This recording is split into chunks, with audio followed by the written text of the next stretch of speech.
Everyone loves walking into a room where you feel like you can just chat to people and they get it, right? So I think building a community of innovators that are, at the forefront of driving innovation and kind of growth is where we want to be.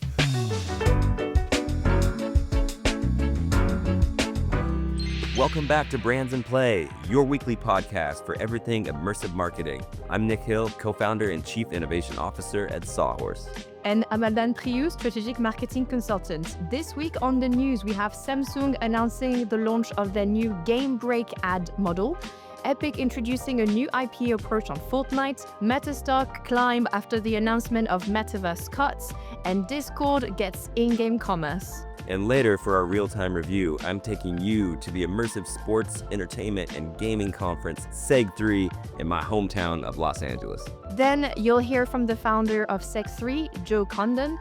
And if you're enjoying this show, make sure to like, subscribe, and follow us. Let's get into it. Let's go.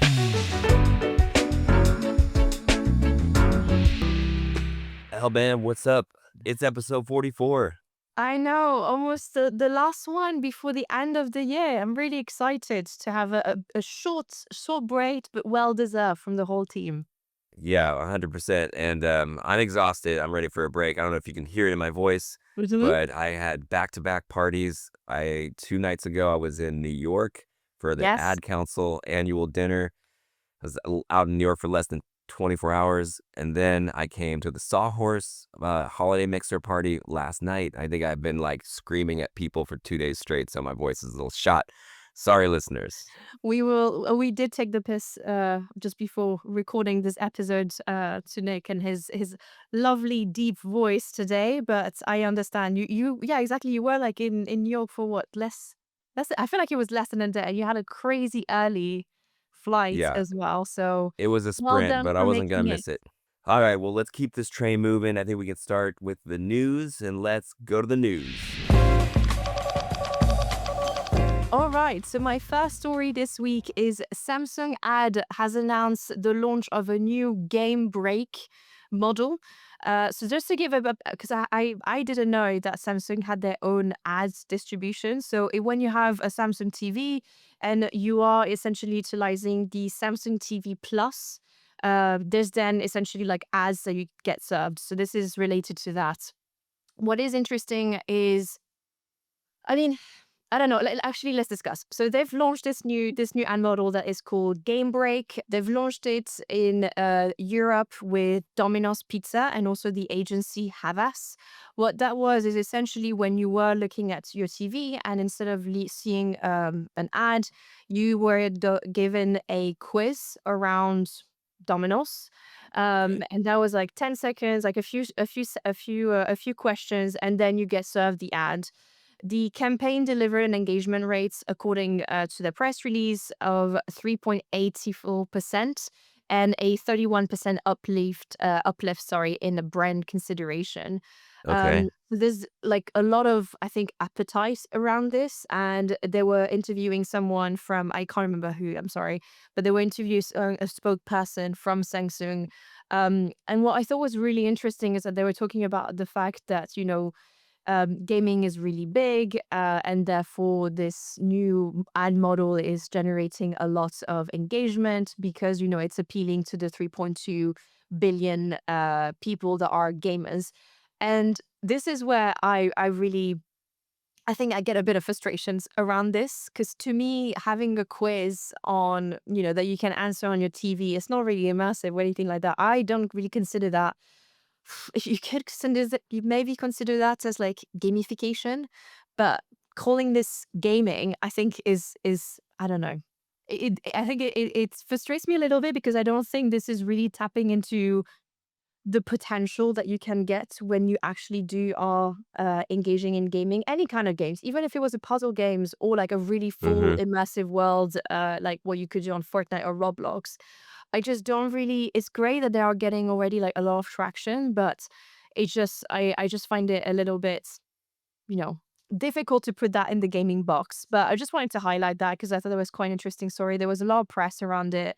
It's not new. I know it's new because this is more question about the brand. It's a little trivia quiz format, but I just didn't think that it was really immersive, and I can't really put that in that bucket. But great to see that it's Yeah. already working. So it kind of hints to brand that, if that is working, can you imagine how much recall you will get if you did something even more immersive? Yeah, this to me just feels like one of those early, like, press moments. That's a very early launch of a concept where, this is basically just like trivia games, like selecting choices. Very simple. I do think that, playable ads on the mobile industry are pretty advanced at this point, and it seems like you're going to take that type of level of interaction and bring it to the TV. I guess my question would be like, if you are passively viewing on a TV, are you gonna want to be playing these games? You know?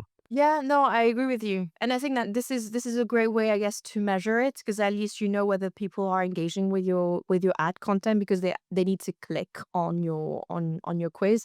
I just don't think the format is neither really like innovative or taps into like gaming codes, but maybe because you and I are a little bit spoiled and we've seen what brands can do when they really harness the power of some of these engines, and just embracing the storytelling elements that you can do within gaming. So I think I was a little bit disappointed that this was, Samsung's big ad model to tap into like gaming culture, and I think they can do a little bit better.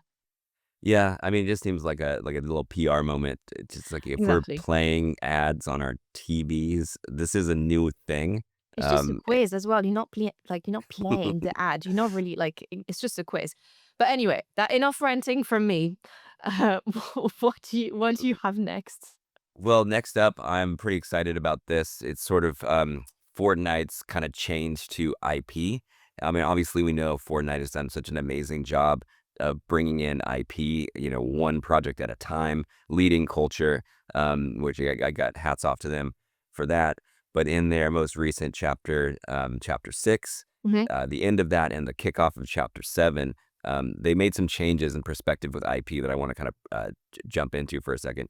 So the wrap up of chapter 6, they had something called Zero Hour. It was like the finale, and it was a crazy mashup of tons of different IPs that they had brought into the game over the past past few years. So we're talking about like a big mashup event of Godzilla, King Kong, Demon Hunters, Teenage Mutant Ninja Turtles, Power Rangers, Star Wars, Simpsons, Superman, Iron Man, all this put To together name in a one big, few. to name a few. But, what other platform can bring together that many Crazy. IPs from different worlds and make it make sense and not have it be like this jumbled, nightmare? They pulled it off. It's pretty amazing. That event performed well with 10.5 million concurrent users playing the game, with 3 million watching streams alone. So pretty impressive. And then you look at chapter 7 that's just launched now, which is Pacific Break, which is a Hollywood meets West Coast sort of vibe. It's got new maps, it's got new IP characters, Marty McFly from Back to the Future and Beatrix the Bride from Kill Bill. I know you're a fan of Yeah. her, but they're in. And what is super important and it's interesting about this last drop was that Epic officially partnered with the UEFN creator community to This is be amazing. involved in that launch. So not only did they build map elements, but also Epic chose to feature some of the original IP characters that the UEFN community made inside of their maps. They put it into the broader big update of that, all the cutscenes and all of that. So I think it's a really amazing signal that Epic is starting to listen and really lean on the community and rely on that Mhm. UEFN community to be part of the broader story. Yeah. And I was just excited to see that. But I wanted to pick your brain really quickly and just ask you, like, if you're a brand that has, IP that is sought after, that is relevant and interesting, how should you be thinking about a platform like Fortnite? Every time I've been asked this kind of question, it always depends on what you're trying to do. Um, I think from the revenue point of view, it would be quite interesting to continue to explore the IP side, which is relying on developers to create content for you. Because I think that's the difficulty for a brand, regardless of what kind of brand you are. It's very difficult to keep up with. You and I talked about this, like the maintenance of the game, this like continuing to update it, etc. For a brand, that's quite a lot to think about.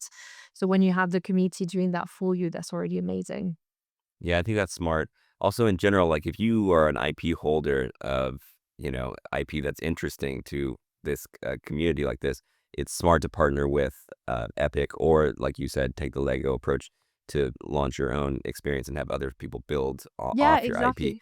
But the Because I bottom think line, like leverage your IP and get it working for you on these type of UGC exactly. gaming platforms. That's Exactly. the That point. is the opportunity. Because I think it's the same opportunity as brand had with affiliated links and influencers. They didn't have to work one on one with all of the influencers. All they had to do was influencers creating a really cool video, have the link, and then if the video is successful, you sell more product and the influencer gets a cut. That's kind of what you want. You want to have a machine that's like oiled and scalable without having to have the involvement of the brand for every single project. And then you can do like very specific projects with really cool creatives, but that's not like the core, like that's not always the scalable size of it. Yep, agreed. All right, what do you have for your next story? The next story I've got is Meta stock climbing 4% on reports of a planned metaverse cut. So that is according to the FT. I don't think Meta has already has confirmed exactly that plan for next year, but the FT article that the one that broke the news said that there's a potential cut as high as 30% for its metaverse group. So and sadly that will potentially include job losses starting from early next year. The cuts, sorry, are including teams working on Horizon Worlds. That, as we know, is the equivalent of Roblox. So this is like their virtual worlds platform, and as well as their Quest reality headset, which I think we'll talk about this, but does make sense in my opinion. The focus, however, of the Reality Lab, as we know, there was two really big focus for the Reality Lab. One was the Quest side, and the other one was the wearable. Wearable is still a really core focus for Meta. They actually And a have a new profitable area, the correct, wearables. yes. And this is, I think, where they probably are seeing the future of people not needing, 2D devices in the future and just engaging with their glasses. But they are doubling down there, and there's going to be a new design studio within the Reality Lab department that is going to focus on their wearable AI-powered device. Really interestingly, is that they recently poached one of Apple top design executive, Alan Dye, as their head of studio. So I'm really excited about that because the only thing I've always said is that I like the glasses. It's just a design. I just want a little bit more something different, I think. So I'm excited to see what will come out next in that side. But what is interesting is that from those announcements, their stock went up. So that kind of shows where the investors' heads are at, where I think they are backing up the AI investment, but they're probably not backing up anymore the investment. And we know the big loss that the Reality Lab department has had over the last 2 years, I think. And it's only this year that we saw them pivot towards mobile. So I think my bet is that everything that was really VR related is going to be part of this cut, and everything that is mobile is going to be continue to be like maintained. Because I think that either it's going to be that, or they will acquire something that will allow them to reach that audience. But the matter of fact is they need to have a solution that kind of competes with Roblox, that allows them to, engage with those Gen A's and Gen Z's. And we know that they are on these immersive platforms. So that's kind of my take on it. But I don't know what you thought about it. Yeah, I think you just summed it up. I fully agree with that. I think that virtual reality is just really not a huge growth area. I think we all want to get to that fully immersive metaverse where it's so advanced that and wonderful that we all kind of want to spend time there. But every expert will tell you that that's a good like 5 or 10 years out. And if you're a company like Meta, you can't be like dumping massive amounts of money every single year for 10 years. So I think it's just a cool down on the VR side. But I think that if you look at something like Horizon Worlds, it's not focused on VR anymore. Like it is fully focused on mobile. So I think you'll see less like VR support and less VR growth within the entire company, all of its VR apps and also the VR side of Meta Horizon. I think they're going to continue to fund the Horizon mobile sort of side of that platform. Essentially, it's trying to make it a competitor to Roblox, and they need to like create platforms and content that speak to younger audiences, and we know that these type of immersive platforms do. So I don't think it's the death of Horizon World. I think it is the pause of VR evolution within Meta. Yeah. Okay, what do you have next?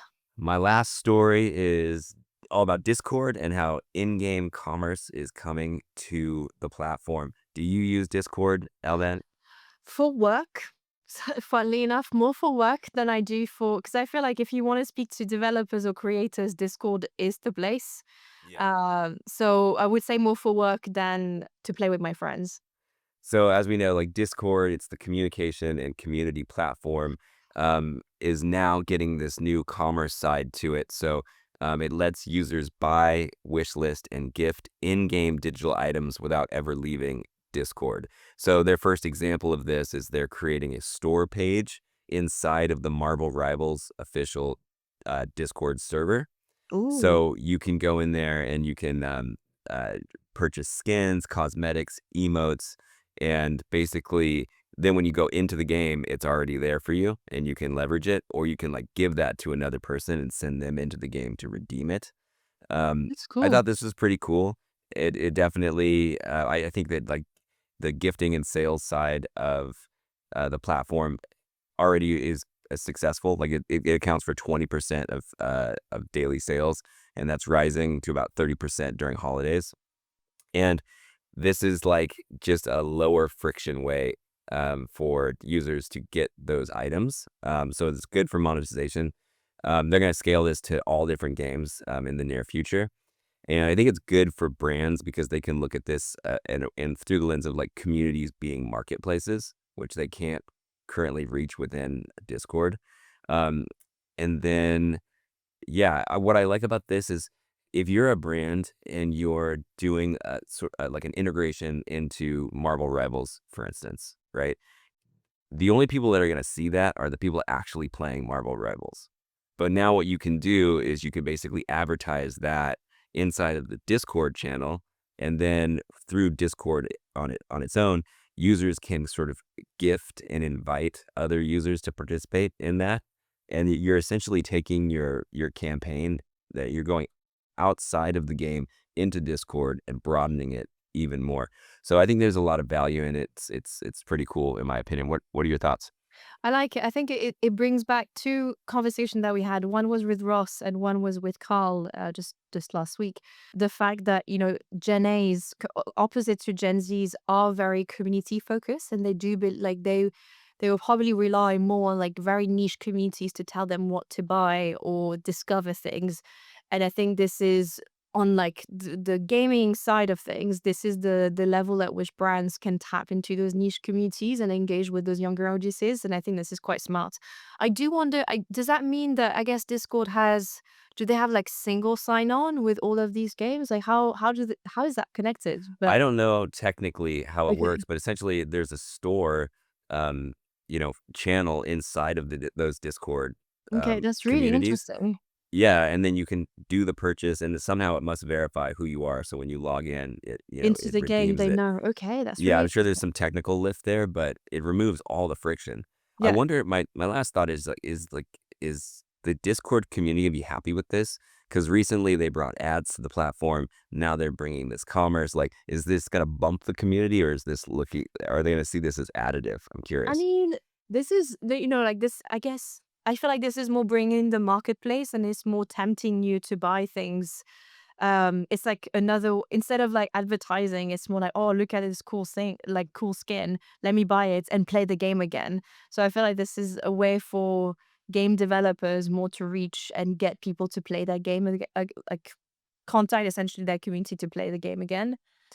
Yeah, I guess my last thought on it is that I just love the fact that you have these gaming communities, they leave the game, they go into Discord, and now it's removing friction for commerce inside of That's games. right. Yeah. And it's just making the fan experience better, because it's like you don't want to like be on a silo in these Discord channels. The more it can connect to the real world and what they're doing and create that sort of one-stop shop, for lack of a better word, of like Yeah. celebrating fandom with your community, and it's just enhancing that, I think. Absolutely. All Lovely. right. What do we have next? Well, next up, we're going to keep this thing moving. I'm going to take all of you guys to the SEG3 conference here in LA. I had an amazing time. Let's go check out my real-time review.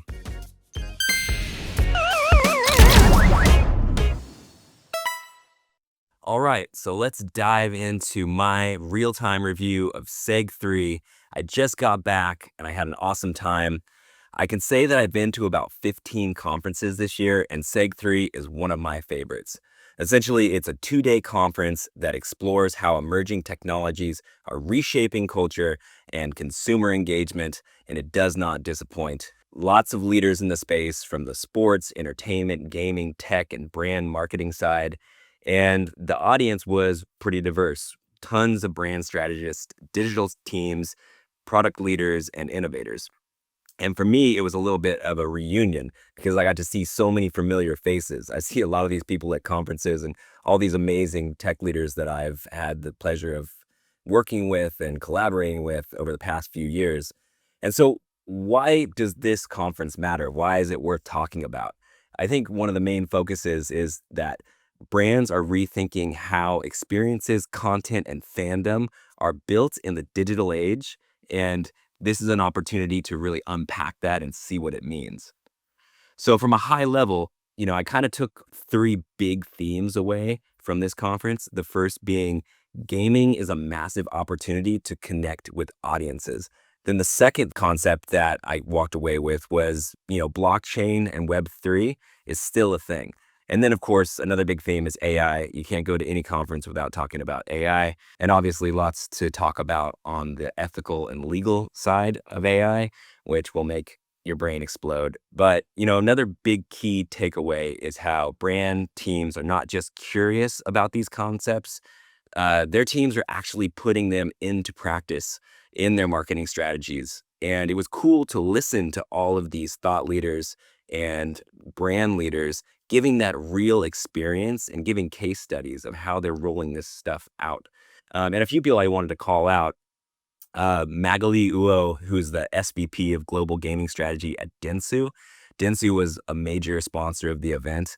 She gave a couple of little chats that were interesting, and she's also has been a past guest on Brands in Play. And I really enjoyed her panel on how brands partner with creators to find a ton of success. Another couple people I wanted to point out were my friends at Roblox, Todd Lichten and Lisa Willett, who are on the brands partnership team at Roblox. They had a couple amazing panels on how brands are leveraging the Roblox platform to connect deeper with audiences, a world I'm very familiar with. And then another panel I wanted to highlight was David Taylor from Creator Games and Andrew Bereza from Twin Atlas. Twin Atlas is a leading Roblox studio. They had an interesting panel on monetization opportunities on the platform that was super beneficial. And of course, I had to plug my own panel, Playable IP, Turning Stories into Experience. And it's all about how we translate brands into these gaming environments and immersive experiences and how we find success there. But it was amazing to be up there with Pete Baskin from Livewire, who has also been a guest on Brands in Play, Jane Chen from Live Nation, and Todd, like I mentioned earlier. But it was interesting because we really covered it from the brand's point of view. Like, why is it so important to be activating inside of these immersive spaces? What value is derived for brands? Also, from the dev point of view, how do you authentically and organically integrate brands in a way that doesn't bump the community? We covered that. And also, it was fun to listen to Todd talk about the future-looking view on how IP is being created inside of Roblox natively and then coming out to the real world. So a couple examples we have there is Grow a Garden and Jailbreak, who are 2 very big Roblox games that are now being adapted into Hollywood films, and those are in production right now. And so it was really interesting to hear how brands are really on the cutting edge. Everyone that was there was very interested and excited about pushing the envelope on creating these experiences for their consumers and not relying on traditional marketing. And to wrap it up, I got to say, I can recommend anyone attend this conference. It's worth your time. I don't think you'd be disappointed. So that's my recap. Thank you for listening. Now let's go back to the show with my interview with the organizer from SEG3, Joe Condon.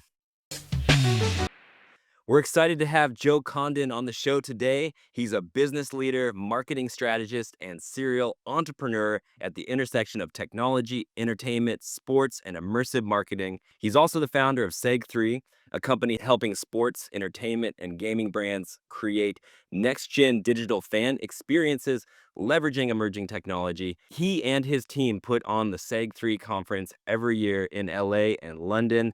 My company, Sawhorse, is a sponsor, and I've had the great pleasure of attending and speaking there a handful of times. And this year's show was awesome. Joe is a leading mind in the immersive marketing space, and I'm excited to chat with him today. Joe, welcome to the show. Nick, pumped to be here, and you can be my hype man whenever you want. That's such an intro. Just call me in, man. I got your back. I have appreciated going to all these events over the past couple of years, so I think I got to show some respect. But let's start with the first question. How did you get into the immersive marketing space and why? Yeah, so my background was sports originally. So at university, I kind of went down the Web3 rabbit hole, did my NFTs. dissertation.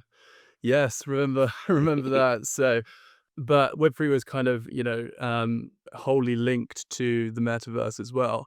So when I was doing my research on kind of the applications of the technology within sports, kept coming across kind of Decentraland, Sandbox, and the likes. Mm-hmm. So then when I got into the industry, kind of stayed. Once you go down the rabbit hole, you don't necessarily come out. And then that kind of led to, when I was working at kind of a consultancy in sports, that when a lot of sports kind of IP started to get interested in Web3 and kind of immersive experiences, that that kind of gave birth to what then became SEG3.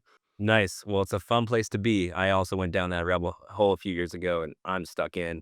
But give the listeners a little bit of context about the SEG3 conference. Like if you had to sum it up quickly, like what is it and why would it be valuable?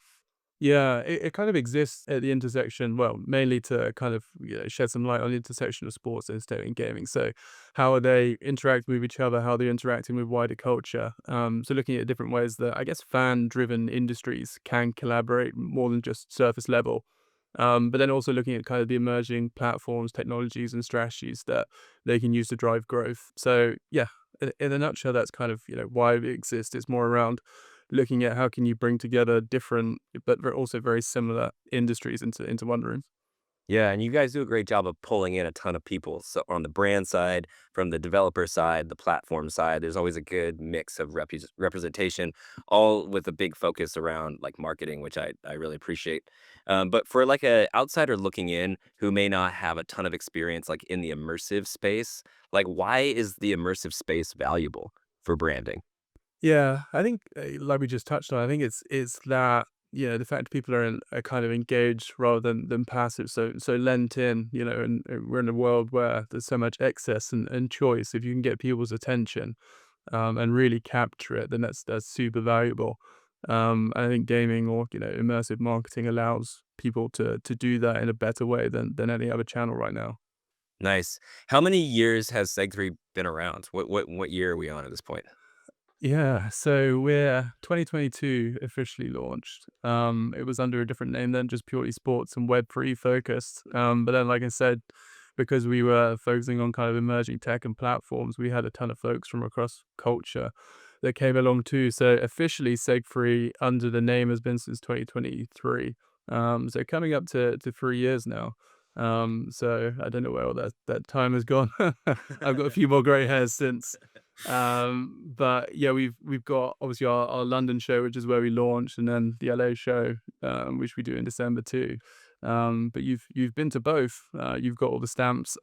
Yeah, no, I want to do more as well. But as you know, like, and we've kind of touched on it earlier, it's like the space has changed. Like focus areas have kind of shifted. Like what works changes, very quickly in this space. So looking at the themes that this year's conference is covering in LA, what stands out to you specifically that's being covered here?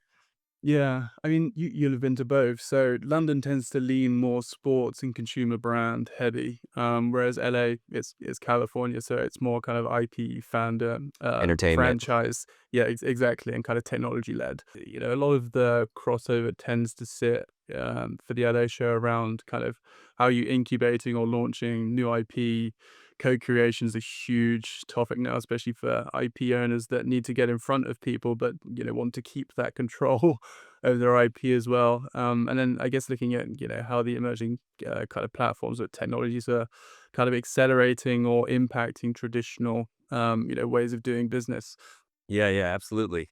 There's so many different panel discussions and topics that got covered in the conference. From your point of view, like what is the single most important panel or session that would be relevant or valuable to like a brand, for example?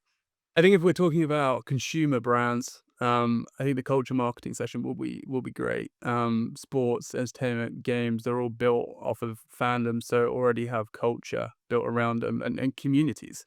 But I think for consumer brands, and there's quite a few that were at the show, they're mainly built just around products. So it's really how do you build loyalty around that, build the brands that people can really resonate with, and be part, that you can bring into that kind of cultural conversation across sports, entertainment, and games. So I think that's always a really important topic. I think more so than ever, how you kind of lending credibility or getting your brand in front of different people is super important. I think that's what makes sports, entertainment, and gaming so interesting because they've already got that really kind of ingrained community built around them that has long term loyalty. I'm not just going to become a Tottenham fan tomorrow. So, how can you lean into that? And I think that's a super interesting session that's going to be there.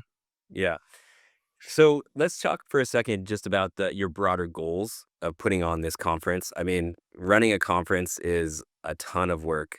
It's not easy to do, and you continue to do it year after year. So I guess my big question for you is like, what do you get out of it, and what vision do you have? Like, why are you doing this?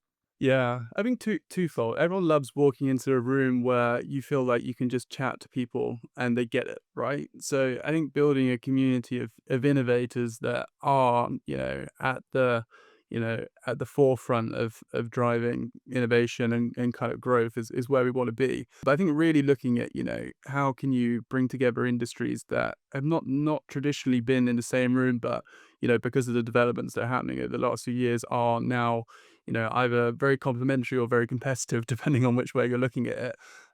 So I think, shedding light on, what people can learn from, different industries and also kind of unlocking new opportunities to kind of grow across different parts of culture is where we sit. But really wanting to build, the number one community for global innovators. And yeah, we're on our way there, I guess.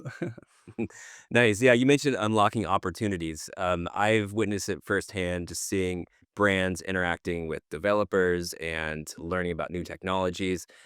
From your experience, what have you heard as far as like brands benefiting from the conference? Like, what kind of maybe started as an idea there and then turned out into something in the real world, maybe? Yeah. What is that special sauce?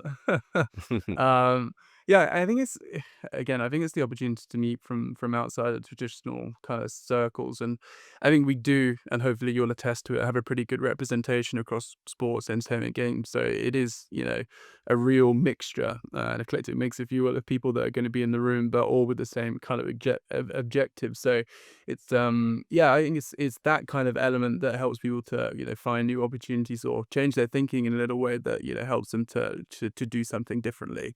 Yeah, and I love this concept. I think it's maybe overlooked is that it's people in a room. Like this is an IRL conference, and I think that there's a ton of value to that. I was meeting with all these different thought leaders, innovators, and people in the space over Zoom calls for a couple of years before I started to like go to the conferences.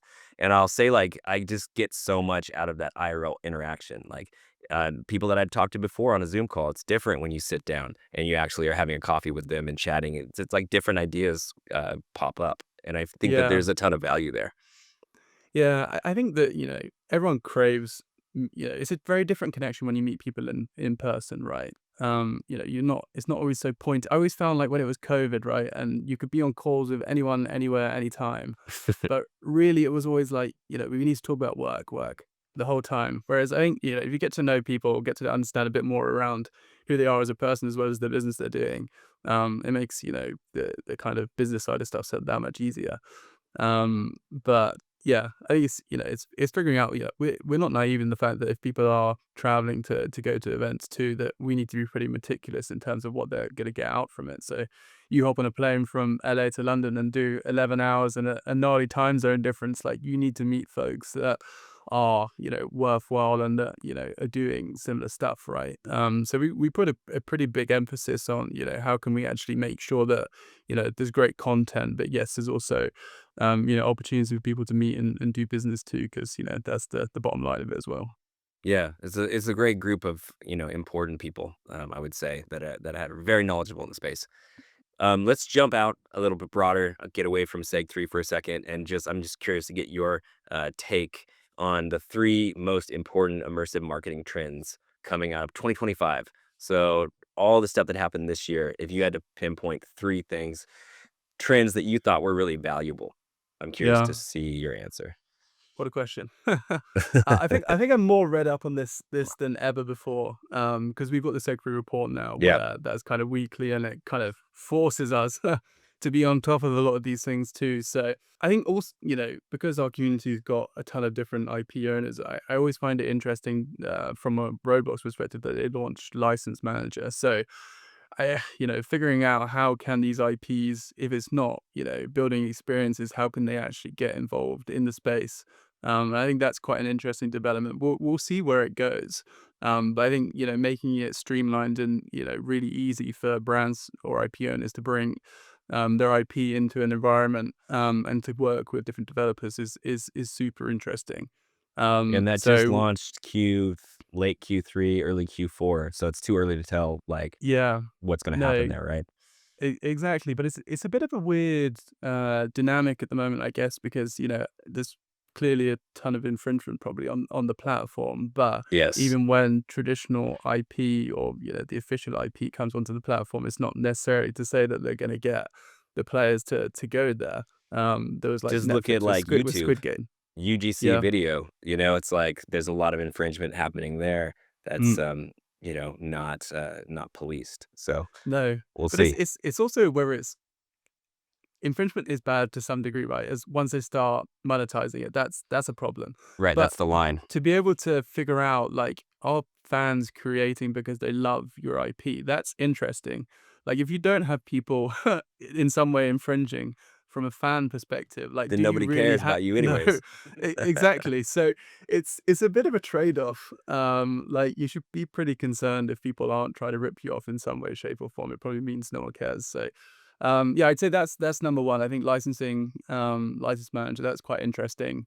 I think the second one is like, how can you shift that engagement off platform or kind of bring it into your own ecosystem too? So, for any brand or IP owner, you want to have a direct relationship with your fan or with your customer, let's say, Roadbox or any kind of UGC gaming platform or UGC platform or any platform, I should say, are great for distribution, but they're capturing most of the value. So how can you link into your membership or loyalty programs? I think Adidas just did that with Minecraft, which is super Yeah. interesting. So I think that's probably the other element is you've now spent the last 12, 18, 24 months building a community across these platforms. How can you then incentivize them to engage IRL or to engage within your ecosystem as well? So I think Like that's getting number away two. from the walled garden for a second and being like, okay, you had this massive activation here in this digital space, this digital world. Now, how do you actually connect it to the real world in a meaningful way that's going to drive Yeah. results, right?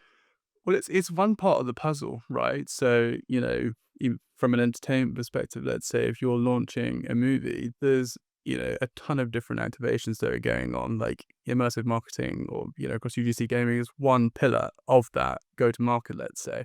So, but it's a super important one. But then how can you kind of, be engaging with them year round? You've obviously got that, but there's a number of different touch points across your ecosystem that you want to be connecting them into as well. So, yeah, I think that would be super interesting. Like, what are the ways that people can, successfully take the engagement they get on platform, off platform. And I think that will be quite, probably one of the key KPIs for a lot of, brands or IP owners for the next 12 months.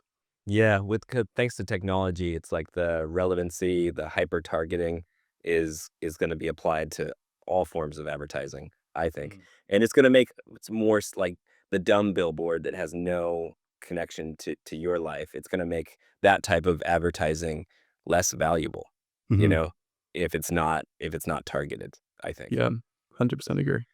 So moving into my last question for you, I want to jump into the future. This is a fun one, all about predictions. Let's talk about 2026. You mentioned the newsletter that you guys put out, which I read, and it's fantastic. I'd recommend all of our listeners check it out. So you're on the pulse. You're always like seeing what's happening. Looking into next year, what type of immersive marketing trends do you think are going to grow? What are the growth areas? What are the technologies that you think are actually going to add value in the marketing world next year? Some serious hot takes in this episode, right?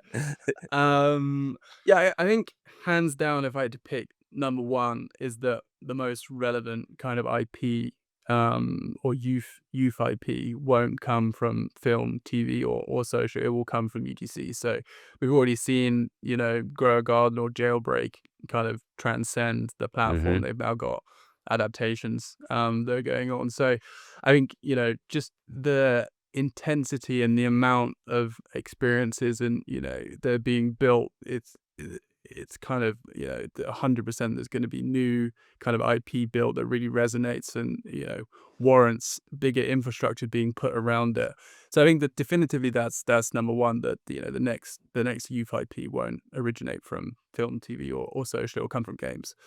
I think number two, I think, like I've been talking about, like how do you shift move away from kind of engagement to actual action. So I think we'll see more and more brands and IP wanting to own the conversation and own it within their ecosystem too, whilst using different platforms as a means for distribution.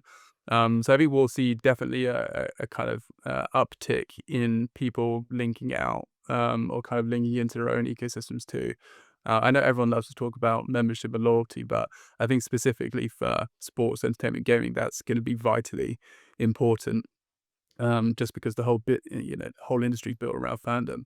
And I think maybe, looking at, what the folks at Paramount did with SpongeBob and kind of UEFN, I think actually, like, how can you incentivize, creators and developers to actually build with your IP and kind of, they're not hands off, but they're incentivizing them to, It's like a to build. collaboration with the community. Exactly. And I think, you look at, we were just talking about like how do you get discovered? I think it's now an import. You can't outproduce a whole, drove of fans, or your creators that want to build with your IP. So I think whether that's across games, across content, across whatever, if you can, incentivize people to build and create with your IP in mind, you'll actually beat the algorithm to some degree and, get in front of the people that you really want to. So I think that's going to be super important. So yeah, I think the third one is just more around kind of like, how can you incentivize people to build with your IP? I agree with those predictions. Wise words, my friend. Approved by But Nick Hill. yes, sir. But yeah, I mean, that was awesome. Joe, thank you so much. And thank you for also putting on these events. I think they add a lot of value to the community in general. And I would just encourage all of our listeners to check out a SEG3 at some point. Whether you're in Europe or in the US, you've got options. You So do. I would say check it out. And thank you, Joe. Appreciate it. Yeah, appreciate it, Nick. Thank you. Let's go back to the show.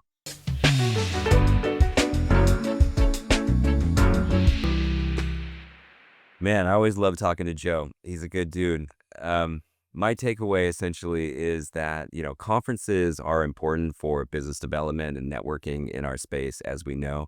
And I think for brands and marketing teams, like going out to these tech conferences or even gaming conferences, Mhm. sometimes like might not be that relevant. You're kind of like stretching to be like, well, how as a brand, how is this relevant to me, or how can I fit in? I feel like the conferences like SEG3 actually are a great place for brands to be be educated on the space, understand and learn about new opportunities and new partnerships. So I just appreciate his point of view, and I appreciate this conference. Yeah, absolutely. I had the opportunity to come to Sec 3 in LA 2 years ago, I think now, and I think it's on this on like a smaller scale if you compare it to other like really like Adweek or others, but I find actually the quality of the conversation a lot better because you have exactly the right people in the room, the right brands, and I think the right experts when it comes to virtual environments. So I actually come out of it always more inspired because you've spoken to people that understand the space or like are excited about the space. So I just find it much more valuable. We back it and we recommend it. So Yeah, next time Seg 3 comes through your town, check it out. But let's keep this thing moving. And next up, we have our hit, miss, and bet, which I think is your week, Alban. So I'm that's curious to right. get your thoughts. Let's go to hit, miss, bet. Okay, so for my hits, a bit. I mean, I always enjoy this end of the year because of like there's always great ads, but there's also Spotify year wrap, and I always find it really hilarious to see what comes out, and also to understand what your friends are listening to. I don't remember this being a thing last year, so I wanted to highlight it because I've really enjoyed the process. Where this time, I don't know if you've been on like your Spotify to see, or even if you use it to be able to see what you listen to, but you got personalized messages from your top artists. So I got one from a podcast that I listen obviously a lot because they were in my top ones, from Shameless. And then I also got a message from Charlie XCS. Obviously not personalized, telling me like hi Alban, but it was just like really fun because both of them were recorded with a phone, so it felt like really organic, and it was Oh, more of cool. like it like Charlie XCS. She was in her car and she was like trying several times to say like thanks for listening to me this year. Like it just felt like really spontaneous and like behind the scene, like not too polished, but I loved it. So Yeah, when they commission their artists, they like ask them like, "Hey, send a message because you get a lot of yeah, streams," and then exactly. it I'm gets I'm sure served. they probably look at like, who are the most common in the top like the top 5 artists that is coming up in most people's rap and telling them, "Would you mind doing like a 5 second, like 10-second thank you video?" So then if a person has you in their top 5, they receive that video. This is now a thing where a lot of people are like creating content around it. So for me, that was a hit, and that additional bonus of personal messaging I thought was great. Next is Miss. So I have WPP being removed from the FTSE 100 after almost 30 years, as the market value, sorry, has fallen dramatically in recent years. So the market capitalization has decreased from 24 billion in 2017 to 3.1 billion in 2025. So that is a share price plummet of 62% this year. So we knew that there was some struggles around WPP. I did not see them being removed from the FTSE 100, to be honest. I didn't think it was going to go that down, especially as they brought a new CEO. But this is, the struggle is still apparent compared to their competitors. So another article again from the FT, but they can explain this by the fact that competitors have strengthened essentially their solution for AI with really sophisticated tools, as well as data acquisition. And I think WPP has been behind when it comes to that. So competitors like Publicis and Omnicom have done really well, I think, on that side, specifically with AI. So I thought that was quite something to discuss today. These big holdcos, they got to keep up, Mm, and they traditionally don't move fast, and they are being forced to now. So there's all this shakeup. It's interesting to see. yeah, absolutely. And What's your my bet? my bets. So this is a. I mean, maybe we spoke about this, but on the back of what Samsung has done, I was like, actually, what would I like to see coming from an ad? Is probably more a playable one. So where you can actually like, I don't know, I was trying to think how could this be like a lot more interesting? And it could just be that it's a normal, you know, 2D ad, but then you have the choice of like the angles that you're seeing or something that's a little bit more Hmm. engaging, or like you can be immersed within or play or like, discover the sets that I don't know. I was just trying to think of like what actually is going to be a little bit more interesting for me as a viewer is if I have control over what I'm seeing from the ad. That's a great bet, and I will back that. I think we're going to see playable ads within our TVs next year. But I think one of the big problems is you look at the audience, right? Like if most audiences watching TV, it's a passive experience. They Mhm. don't want to be, yes, they're selecting what they're going to watch, but they're not, once it's selected, they kind of drop the controller and they just like consume it. So you're now asking them to, be more interactive within these breaks. Yeah. And the content itself is not interactive. So I feel like that there's going to be like a curve, like to adoption there. But that being said, Netflix, look at what they're doing with gaming. That's with your phone and Yeah. That was on your exactly TV. going to be my point, is that I think streaming platform are probably going to be ahead of that. So if you Yeah, think about Amazon 100%. Prime, if you think about Netflix, I think Because they're you're having playing games on your TV natively, and then if you that's can right. then serve up an ad that's also playable, you're gonna get that engagement. I think that's the growth area. Yeah, exactly. I'm in line with you. And that's it. Awesome.